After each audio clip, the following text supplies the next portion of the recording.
The Catholic number 3 of the showcase.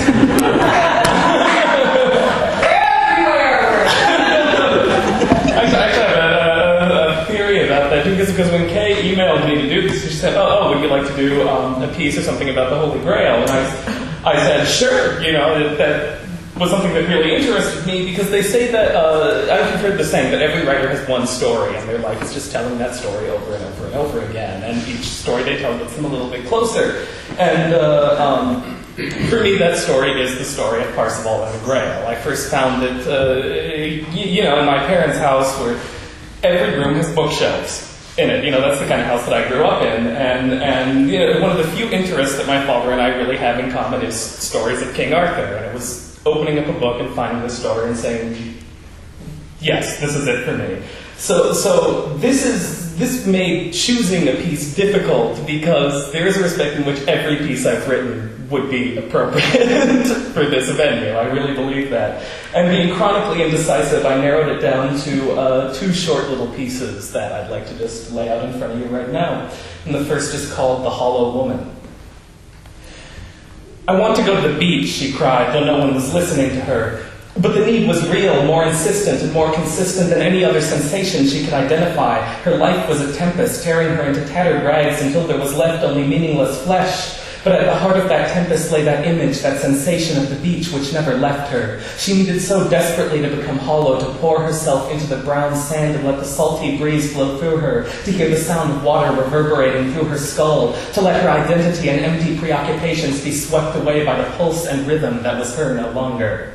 She watched the waves, and churning out of them, not materializing like a Hollywood special effect, was the unicorn, his skin rippling like water. She looked across the lapping waves into his brown eyes and tried to pour herself into them, but there was a barrier there, and she heard him say, "You are the barrier. You can no longer return to the beach. You cannot fit through the door anymore. You have grown too tall." And she saw her legs and her arms stretching away from her until they weren't hers anymore.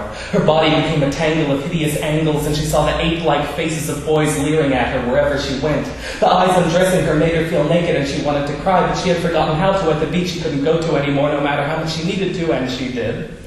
He couldn't understand, the boy who said she belonged to him, who mocked her because he was afraid of that burning need inside of her. But the burning need inside of him frightened her more when he wouldn't listen to the no in her eyes, but she let him kiss her because she was afraid it was all she had to give. She tried telling him about the unicorn only once, and when she inquired about the silence of his response, he responded, "I don't know how to laugh at a unicorn," and lapsed into a mood which frightened her.